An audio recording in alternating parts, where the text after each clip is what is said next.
Going live, all the way live. This is your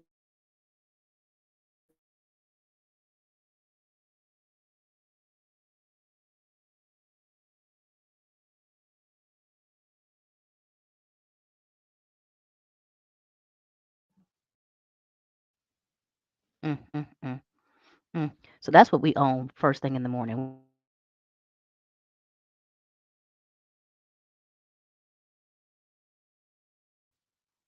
There we go.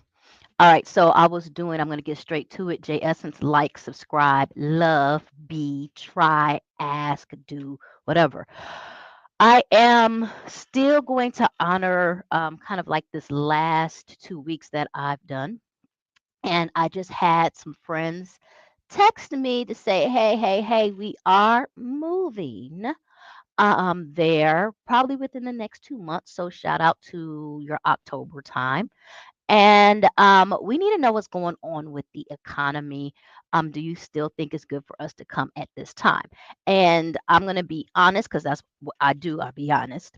And I'm kind of like, whoa, like, why are you asking your girl about the economy? Like, I don't have no major in economics. I know everything that's going on. Basically, stuff is supposed to hit the fan. Um, I don't know how to explain what's happening. And the reason why I say I don't know what to explain is let me stop. I know what's happening in America. And one of the biggest debates that's happening now is there's a difference between an American recession and a global recession. So I know that officially America now is in the actual words of recession. And not only that, it seems to me like the government is trying to act like you're not in a recession. It's kind of like saying, you know what, this color is pink, and they'd be like, nah, it's coral. It's an offset of pink then. It's still pink. It's still in the family of pinkness. Therefore, it's pink. No, it's not pink. It's coral. Well, you can call it whatever you want to. When I get 8 colors in a crayon box, the color it's closest to is a pink. So I feel like that's what America's doing versus being very authentic with um, the state of where it is. And they're spending a lot of time trying to say, how did we get here versus what do we need to do to get out? So, from what I've heard and understand, let me be honest with you, labels don't mean anything. It's like how you feel. And basically, from what I understand, ish is tight. Ish is tight. Like you're having to make decisions between gas and bread. Like you having to make decisions on such and such. Bottomless mimosas have a bottom. Bottomless mimosas have a bottom. Um, and then I think the hardest pieces now is that you're paying a lot for the same thing, or you're getting hit with like the shrinkflation thing. And it's just like things are not making sense. And from what the words are, because like I'm not living in the American economy, and this is important to your question, is um, you still got you still have corporation issues. So the lifestyle that you were used to 2 years ago is not the lifestyle that you're living today. And you're having to think and make decisions. And one of the things is your dollar staying the same, but the money underneath that dollar is changing. So if you put the definition of what you think good is now, you're now trying to look at what Rwanda is saying and what is the economy like. I do not want to perpetuate a stereotype that moving abroad is like cheap. Um, it can be cheaper. And what I mean by that is I don't want to perpetuate a stereotype like as soon as you move abroad, man, like everything is a dollar. Everything is this, and your dollars can go around. It all depends upon where you move. I can say 100%. My friend just went to Tanzania. Living in Tanzania costs less than it does living in, watch this, Kigali. Okay. And then there are certain parts of Tanzania that is comparable to, watch this word, Kigali. Now, When you talk about Rwanda, it's a whole country. So the very first thing you have to understand is you need to treat it like New York. Kigali is you New York. When you go around Kigali and you're in different areas outside Kigali, them prices ain't the same, boo.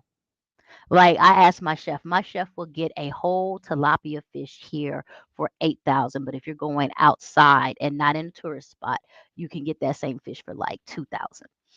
Um, and that's where, if we talk about my upbringing, that's where I'm used to living in Oklahoma. I do remember like rent in Oklahoma. I promise you I was paying like $400 a month for a whole house, a whole house. Like it was 3 bedrooms house. But in the same aspect, my salary was, let me just be transparent, like around 30,000. So I was living in a space that was just conducive to that. So I do feel like um when you talk about the economy in Kigali and the economy around Kigali, like you're talking at two different price points. Now, I'm going to have to pause this conversation here because I personally think that if you are living on a retired income or you have a stable income coming in that is at mm, probably like a $3,000 price point, you can be fine based upon the decisions you choose to make. I am no longer confident unless you're confident in the whole job situation because transparent moment, your girl is one of the ones that in that recession piece is laid off. And so now I'm trying to be overseas hunting a job and it's really, really hard. So unless you are confident about your money, um, scheduling a move, um, it makes you think twice because you have to really wonder about your reserves and how you're going to recoup that versus you're getting a check every so often. And I also said 3,000. I can go 2005 with that. I could go 2005. Once again, depending upon your lifestyle. Now, I said I preference that. My mother disagrees with me. When I gave her this question, my mother said, mm-mm. And I was like, why? And she said, because you're not factoring in the fact that people don't know how to get around. And I was like, okay. She says, so what happens is you're dealing with people who are making their own minds up or they are trying to do what they do and just navigating and getting around and getting to a place where you understand things. You're going to come off a lot of money. You're going to come off like trying to get certain things made or certain things, and you don't have a network that you go to or know who's it, and you just make mistakes. Um, Also, the car situation, buying a car out here cost a good chunk of money, a good chunk of money. But then you're like, okay, I'll just take taxis. It adds up. It seriously adds up. So my mom is kind of like, um, that it takes you a little bit longer to kind of get grounded to the point where you could say, okay, I'm living good, making good decisions financially, and paying attention to this. I've got the cooking stove, I got these things, I have help, you need help, um, and all of that. So I've gone around the question, and let me go ahead and fix it here. Um, I am not one. This is all personal opinion. I am not a guru, state anything. This is all for entertainment value only. I do think that moving is still beneficial if you have a very strong game plan A, B, and C. But if you're making money, and I've stated this before, I would get into a smaller apartment or something when you first come and learn your ways around. Try to lock down an Airbnb for a month, maybe 2 months, and learn the ways around. Um, Oh yeah, girl, I'm so glad that you put this in. Let me put this in here. Um, I would not come here and like jump into big spending. Because what happens is you just don't know how much you're going out. I would come here and go as small as you can. Another transparent moment is pray to God, mwah, prayers to my say prayers, is that I'll be moving. Because the second piece that you don't want to do is live at the top of your price point. And I have been living at the top of my price point. And I recognize this. I'm going to be honest with you. I recognize this back in May, and I think like some of it was harping on my happiness. Because while I'm happy and cheerful and everything, I was looking forward to the next check.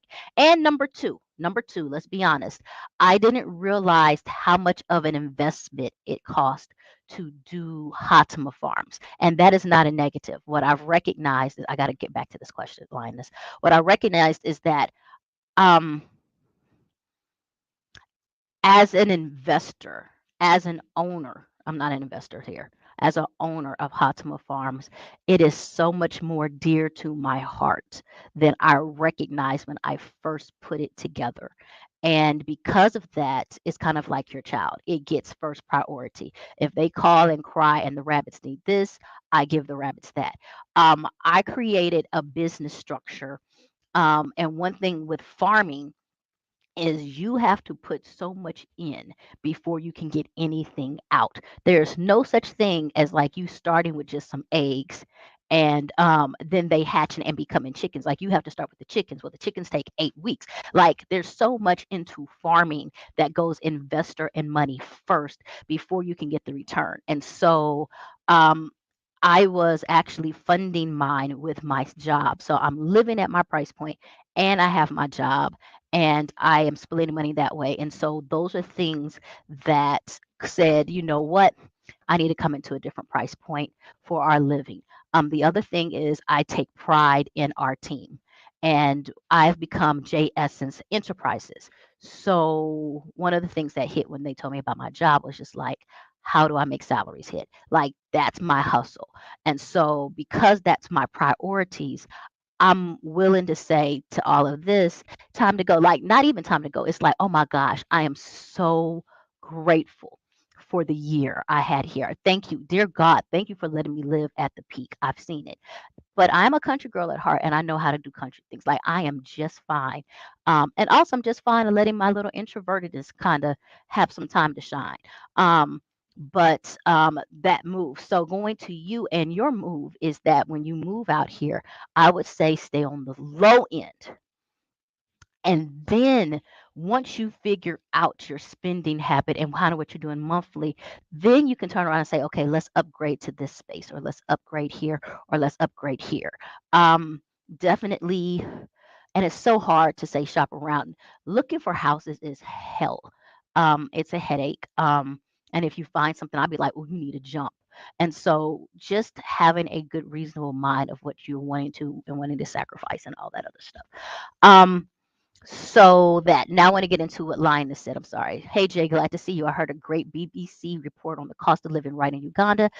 The countries on the east coast of Africa always do well with food, even during wartime. Happy to hear. Yes. So one of the things that's looming for America is there's about to be a food shortage. And I've had another question like, how do you feel about the food shortage happening, for you guys? We do not know what that could look like, because one, I'm moving. We farming. We are farming, baby.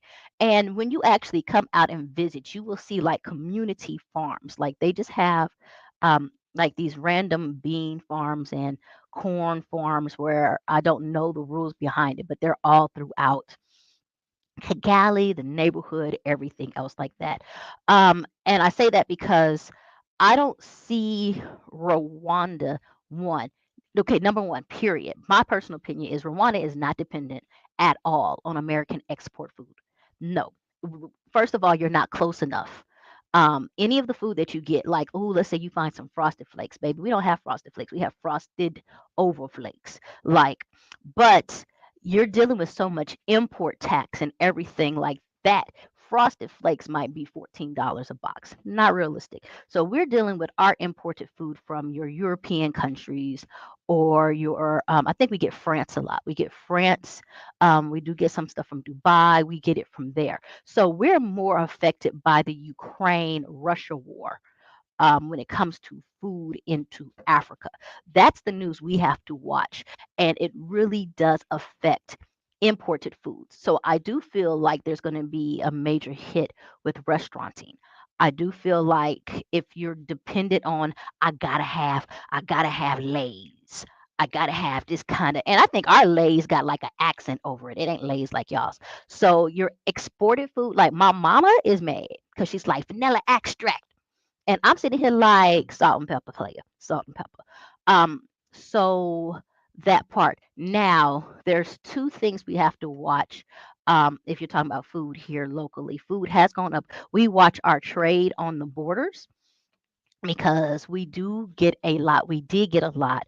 Lockdown did stop that. A lot of stuff from Congo, I believe. We did get a lot from Congo in the trade situation.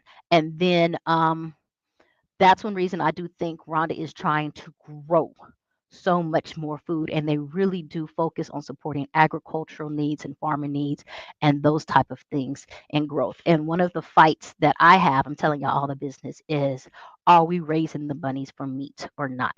And I haven't answered that completely because I'm still like, we still growing, player. But there's a big push on getting more stuff done locally and being able to sustain what we do locally. Um, because Rhonda is great growing area with the two rainy seasons. Now, what happened is in Gashore, we got hit with the drought last rainy season. So this rainy season, people are kind of like, let me not lie, people. That's one of the things they still like. Oh, they got hope for the rainy season. I'm like, y'all don't know what happened last year. Like I'm one of them people that bring up the fact that you didn't pass out the trash like 2 weeks ago. And so I am working with one eye open because the second rainy season, oh, it was beautiful. Oh my gosh, like so much grew. Oh my gosh, like we was eating, chopping, eating. I'm just looking at if the rains drop the first week in September. It's usually the first week in September. If the rains drop in Gashore, Bogacer, in the first week of September, I'm out there in the rain, dancing, looking like Usher. Like, baby, I'm happy. But the other piece about Rwanda is it's split up into like four, like each area really does have a different climate and country. Like when I went to the forest with the waterfalls, baby, I was freezing. And so that's one thing that's really weird and unique. It's so small, but it really does have its four different areas. So like right now, dry season is in high effect. Everything look like cinnamon toast crunch. Like it's like it ain't even no wind blowing it. But if you go to, I think it's Northern Province. God, I get them forgetting. Keep forgetting. Northern Province, baby, they lush and luxurious. They in there cold. It's a mist with the D. It's a mist. It's a water running through. It's all these other things happening right there. Like when I went, I was in a jacket and sweatpants and I was freezing. We had a campfire. And not because, oh, it's cute to have a campfire. We had a campfire because I was cold. I wanted to sleep right in front of the log with the log burning right there. And I was shocked because, like, I have never felt like that in Kigali.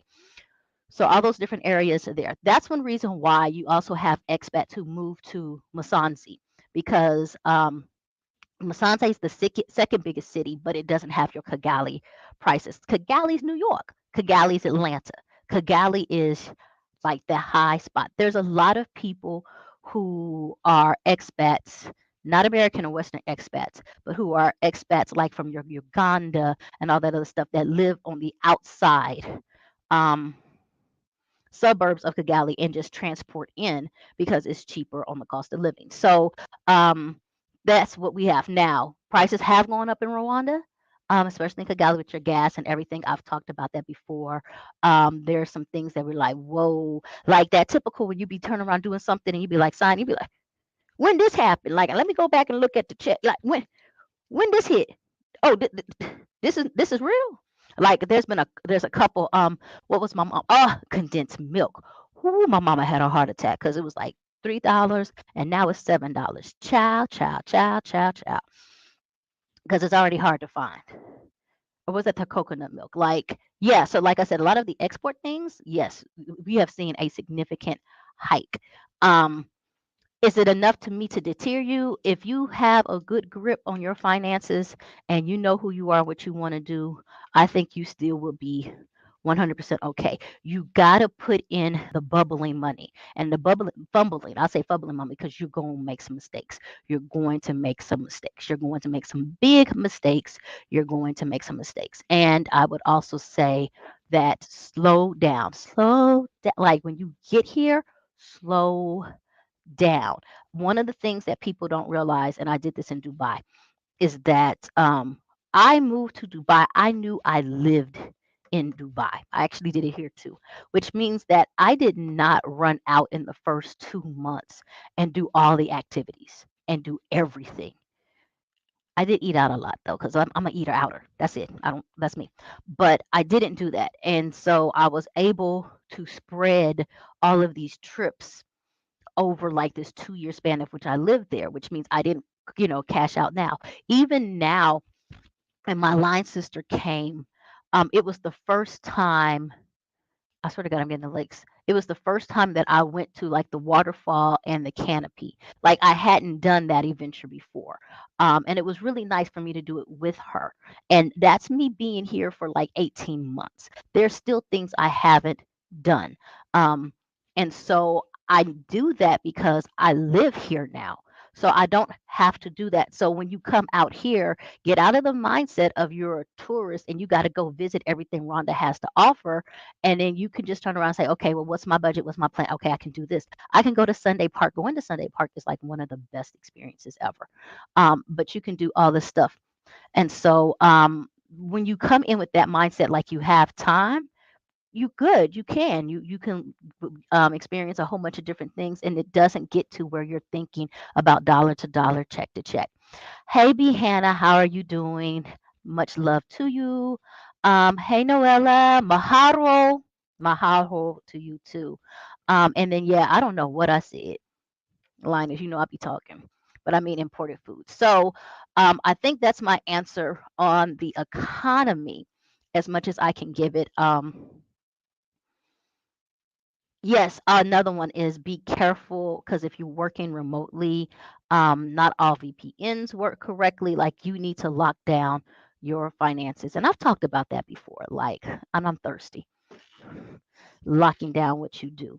But all your countries are different. All of your cost of living are different. Um, the biggest, like, I know I mentioned Tanzania. Somebody's going to be like, so why don't we just move to Tanzania? You need to check your visas. The Tanzania visa is hard to live on, I believe, unless you're married or something else with Tanzania. I don't know the exact technicals, but before you jump up and go someplace, you need to research the visas. Mm. And we talk about the economy. I do believe that I have to be honest with you. I haven't been in the States for 3 years. I do not know what's going on, but my homegirl who just talked to me, because she just came out here, um, kind of like gave me some insight, and people giving me insight. Your day to day here versus what you deal with in the States and the thinking and the stress are totally different. So you're not also making economic moves. Your economic move is to make sure that you sustain the lifestyle you want. You're trying to say, can I get to a space where I can sustain my lifestyle, that I don't have to feel like I'm visiting here, that this is what I like. And let me give you another number two. You're going to go through some drama here. It is not going to be peaches and cream. Hit it if you know I'm fiend. You are, I almost went on live last week because I wanted to turn around and say, like, how stressed I was, um, how some things are infuriating, how some communication is just misguided.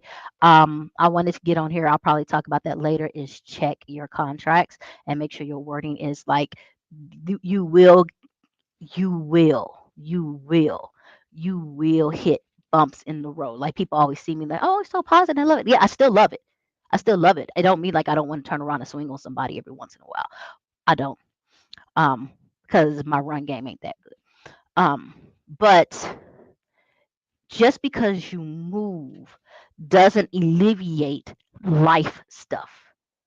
You still going to have to deal with people or do things or figure things out. You're still going to have to problem solve. You're still going to have to look in the mirror and face the man in the mirror. You're still going to have to do those things.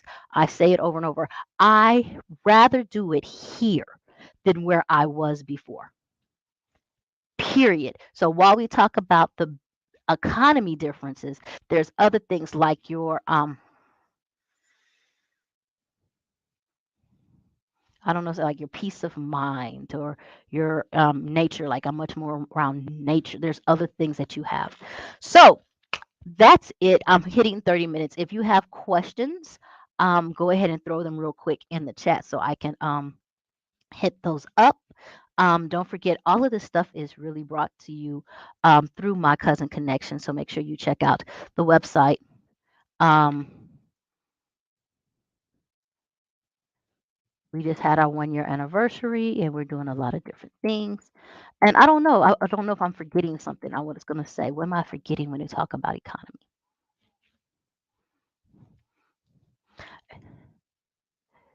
Is there a recession? I think that Rwanda is in a very unique position, and I'm praying for her because, and it's I think the same thing with Dubai. They followed like this very heavy tourism thing, and hands down, I think it's one of the best places you can go on vacation. I do think that Rwanda is one of the best places that you can go on vacation. I do think, um, on my opinion only, that it's one of the better places to move if you're trying to expat to Africa. Um, I really do. I do think that it's a good place for entrepreneurship. Um, I do think that for investing, you have to know, like, don't be an investor and not have done the research. Like, some people like come in here and be like, I'm gonna make a McDonald's. Play that ain't gonna work. That ain't we don't do fast food out here. Don't we don't. That ain't a real thing. Like drive through. So, but if you turn around and do your SWOT, strength, weaknesses, something with a O, something with a T, and then really figure out what you're trying to do, you do. I can tell you that with the investing, like I did with the rabbit farm. Once again, mom had a heart attack when she saw, like, that's how much money you're going to make. And I had to sit there and say, I am not making US money. I'm making Rwanda money. And on a Rwandan trajectory, this is a great trajectory. But if you look at it from our American side, it's not a great trajectory. And I said, but I am pricing things at a local price. I'm doing things at a local price. Like I have to know where I am because I'm creating sustainability. And so, also after doing that, I was like, yeah, we're gonna cut this. We're gonna cut this. But it's really nice to have the USD to fund it. Okay, I'm gonna go in there to fund it because I'm able to build, which my goal is I'm trying to build I know what I'm trying to build. I'm trying to build something big in order to make something sustainable and market and build it through that way. There's bigger moves. There's also, I talked to my homeboy, like I have 5 businesses. Like I have the 365 Rhonda, I have the My Cousin Connection, I have the Hatima Farms, I have J Essence Enterprises, and I have the work that I'm doing with Sava Farms now.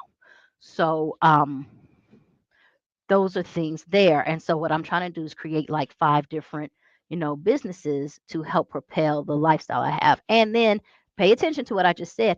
I have brought back my lifestyle. And hopefully after 4 months, and I might talk to y'all through that one, that I've paid off the debts. I've paid off those things and I am holding on to cash and keeping cash and done with that. And those are things you have to think about. You have to think about. Please don't come here on your retirement check and then spend up your whole retirement check. Like, dude, residual it. Like, what's like put 500 to the side every month. There's things you can do. Okay, Miss Cassie, what about poultry farming? Okay, I'm going to be 100% honest. I'm not the expert. I don't know things easily. I don't know things. And I can also say from the farms that I've visited lately, I've only visited one who did chicken farming and did it really, really was doing it well, like they're new. I say this because I haven't done the thorough research it takes to go into me being able to be an expert and tell you what you want to know about poultry farming. Are you trying to get into investing in it? Are you trying to create your own? Um, that um, there's a market. Folks is eating chicken, not a problem. And one of the things that I would say is that I just went to the agricultural fair. And there's this one company, and I really forgot the name because it slipped my mind. And when I looked at their chickens, I'm like, their chickens are fat and juicy. And there's a difference between your breeds when it comes to chickens. There's a difference between your breeds when it comes to rabbits. And the local breed is not the meatiest breed. Therefore, when you're going to sell for your commercial sales or whatever, you need to get into that market and be able to do that. So um, I, I'm iffy on this one. It's like, is there a space for poultry farming? This is personal to me. Um, I definitely say yes, but whenever I go to the market, I see canister and canister and canister and canister of eggs. People are using eggs. They're always eggs. I get skeptical into that's why you have to come in on um,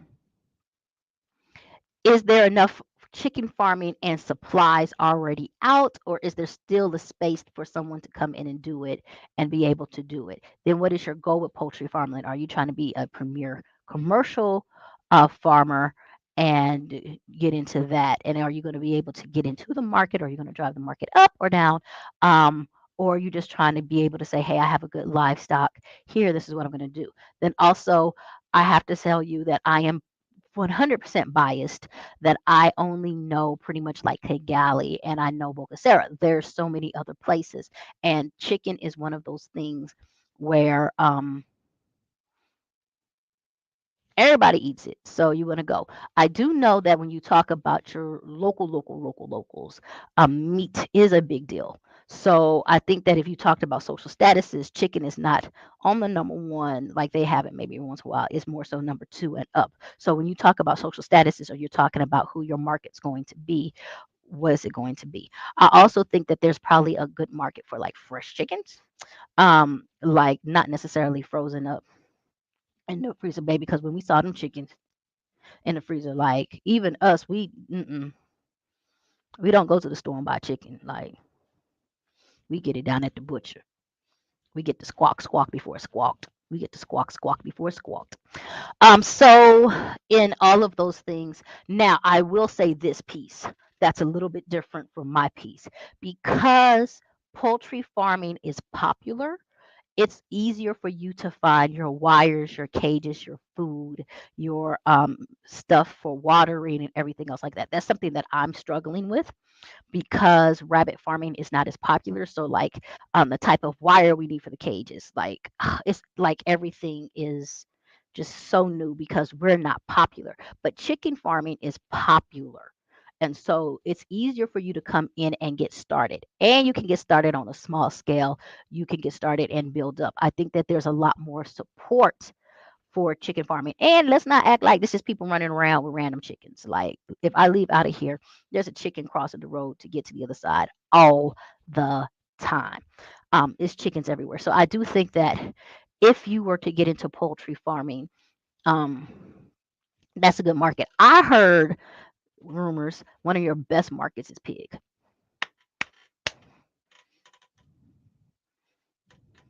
Ow, that hurt. That hurt. Yeah, I heard that's lucrative. But then before you turn around and get your eyes all big, like, oh my gosh, that's lucrative. I'm about to be a pig farmer. Money, money, money, money. Everybody look and see how much a pig eats. Like you have to make sure that's one of the things that we're dealing with. Like I said, I don't have any. I don't have much income now coming in from the rabbit size, but I had to turn around and figure out what the rabbit eats and all those other things because you have to sustain it. So, but yeah, those that's the game I'm giving you. That's the game I'm giving to you. And that's the game I just gave to you. All right. Any other questions? You guys are good. Trying to see. Sometimes y'all text me. Nope, that's 365. All right. So, oh my gosh, things are already happening. It's time to move. 7:15. Stuff is happening. Um. Solar lights. Somebody loves me.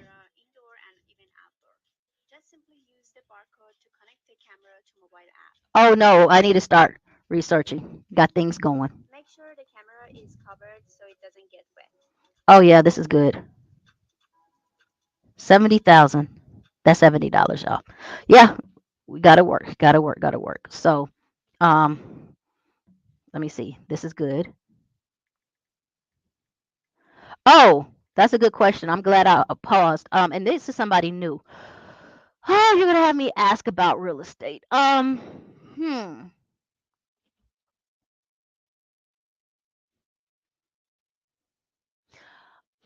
I personally feel as if this is all entertainment. This is me. This is me. Um, I think I feel as if real estate is always a good investment. I think that it's another one that you need to come and check. And I'm going to tell you a little bit because one of the things that I noticed in Dubai, this is when I lived in Dubai, is that Dubai entered like this influx of people. And it was such an influx of people that there was really not enough housing at one point.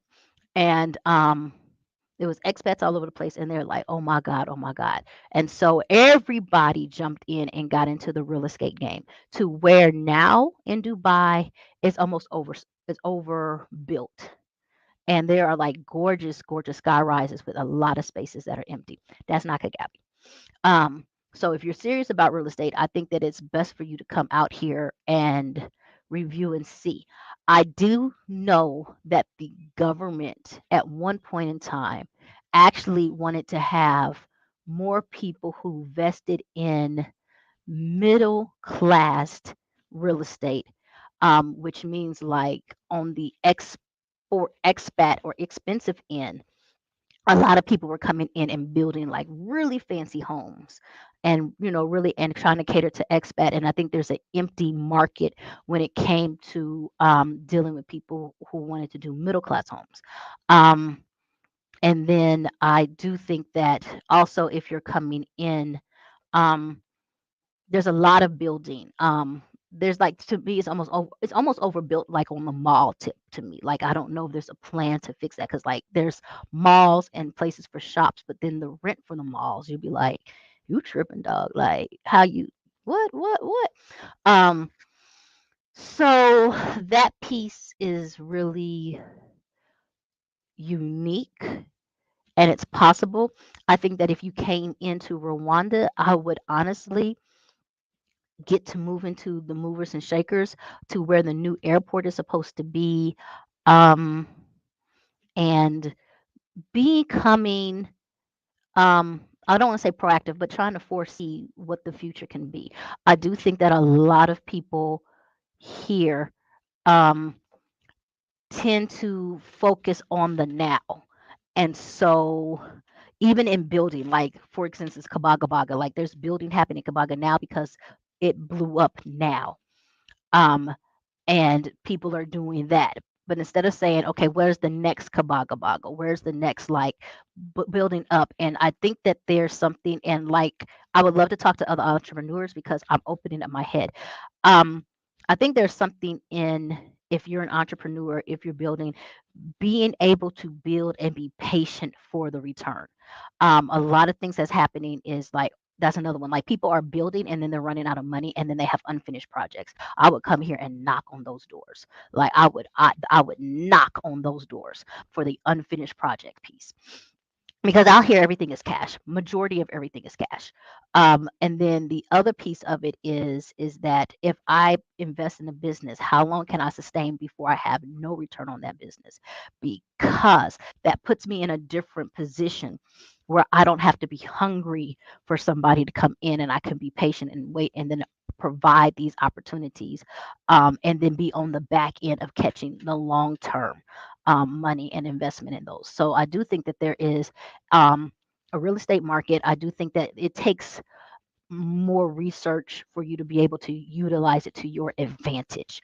Knowing where the paved streets are going to go, knowing and understanding how to do the master plan, knowing your areas of popularity, but not overcrowdedness. But if you do overcrowdedness, how can you build and benefit on that? Knowing if you're going to do commercial versus office, knowing if you're going to do apartment, knowing what types go out here. One of the things that actually is not popular is like your studios, because people really don't travel out here. I was a unique anomaly on a single person tip. A lot more families that are moving in, or partners and couples. And so what is it that they usually tend? Because I found out that one bedroom apartments are really not a thing out here. That big, it's much easier to find you a house, or or like 2 or 3 bedroom apartments. Like they'd rather do roommating situations. So that's my personal opinion. Entertainment values only. Oh yeah, there's a bunch of fish farms in Rwanda. There's a bunch of fish farms. There's places you can go, like the tilapia game out here, baby. Now, one of the things that you're gonna probably say is like, okay, well, everybody's doing tilapia, I'm gonna do this. That can tend to be problematic because everybody knows tilapia. For instance, one of the fish farms that I go to, they actually do catfish. They do not get sales on catfish. Like, once again, though, and this is why I respect him, he does tilapia. He does a lot of stuff. He makes a lot of money. He does catfish because he wants to do catfish. So he keeps a very small pond for catfish. Like when I came out there, he was like, "Oh my God." And I'm like, "Yes, because I love catfish." So you have to make sure, like, coming in with something brand new, it's so much marketing you're going to have to do in order to convince that, because people like what they know. And it's like why when I go to my farm, there are like 50, at least 15, I'll go 10. Not more than 10, but at least 10 to 15 bars on my farm that all have the same menu. They do. And I just be like, can I get some Chinese food? Can I? Mm-mm. Same menu. And all of them got people. Like, but the menu is the same. The menu is the same. The menu is the same. Like, I don't even know why I ask for the menu anymore. All 15. Menu's the same. They like what they like. All right, so that's about it. I'm going to say bye and peace out to you guys, and I hope that this was helpful.